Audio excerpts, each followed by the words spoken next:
हमारा YouTube channel में रउआ लोग के बहुत बहुत स्वागत बा।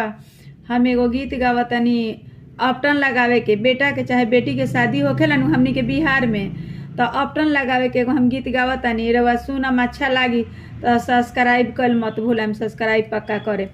हरदी हरद पूरा जाई पापा जी, हरदी हरद पूरा जाई पापा जी, बड़ा दिला दाई हरे दिले आइए पापा जी, बड़ा दिला दाई हरे दिलाइए पापा जी।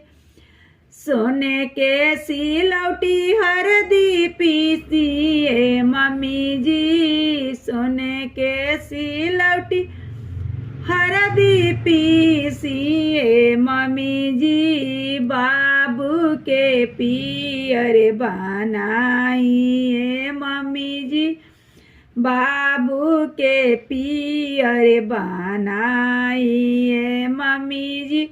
हरदी हरद पूरा जाइए चाचा जी, हरदी हरद पूरा जाइए भैया जी, बड़ा दिला दाई हरे दिले आइए चाचा जी, बड़ा दिला दाई हरे दिले आइए भैया जी।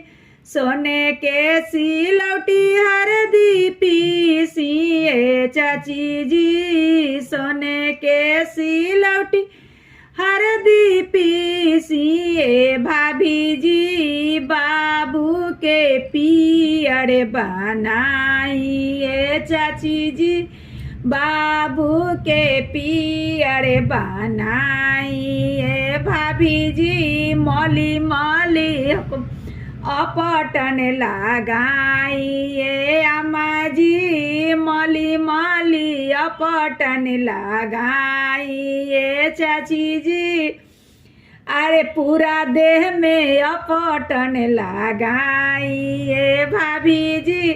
कि भाभी के नोड़ाऊ थोड़ा सा हंसी मजाक के होखेला, भाभी लोग ज्यादा लगावेला लोग देवर के अपटन के। हमने के बिहार में अपटन के गीत है गवाला, जे घड़ी बाबू के शादी के दिन तो 7 बेर लागेला अपटन, आएगा तो चुमावन के दिन से रोजे रोजे अपटन लागेला।